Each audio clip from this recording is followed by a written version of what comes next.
from the battlefields of Syria and Iraq to the skies over the U.S. Officials say the fight to protect Americans is happening on two major fronts between al-Qaeda and ISIS. These groups are in competition with one another for attention, for fundraising, for recruitment.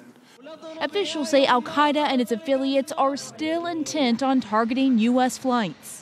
Al-Qaeda core continues to support attacking the West and for now remains the recognized leader of a global jihadist movement. Al-Qaeda in the Arabian Peninsula and Yemen is constantly creating easily concealed bombs that could be carried onto a plane, according to officials. Of course, over the past 5 years, Al-Qaeda in the Arabian Peninsula has sought on 3 times to take down an airplane bound for the United States. U.S. officials say they're especially concerned about homegrown violent extremists, with hundreds of individuals in the U.S. right now identified as potential lone wolves, vulnerable to the aggressive social media campaign from ISIS urging attacks in America. It operates the most sophisticated propaganda machine of any terrorist organization. It turns out timely, high-quality media, and it uses social media to secure a widespread following.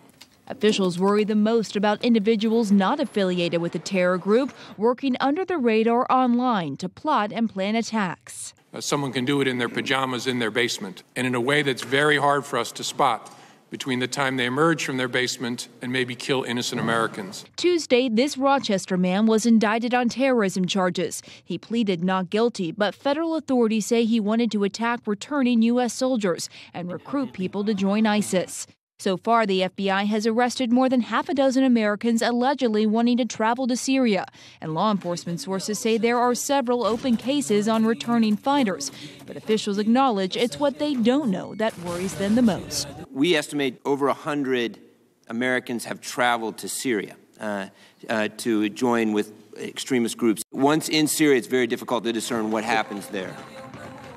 And officials say in response to the terrorism concerns, aviation security has been increased at home and abroad. They're also boosting community relations and raising awareness in communities vulnerable to terrorist recruiting. And they're also focused on tracking travelers to and from Turkey. But Wolf, the bottom line that came out of this hearing today is that there is no known imminent threat from ISIS at this point.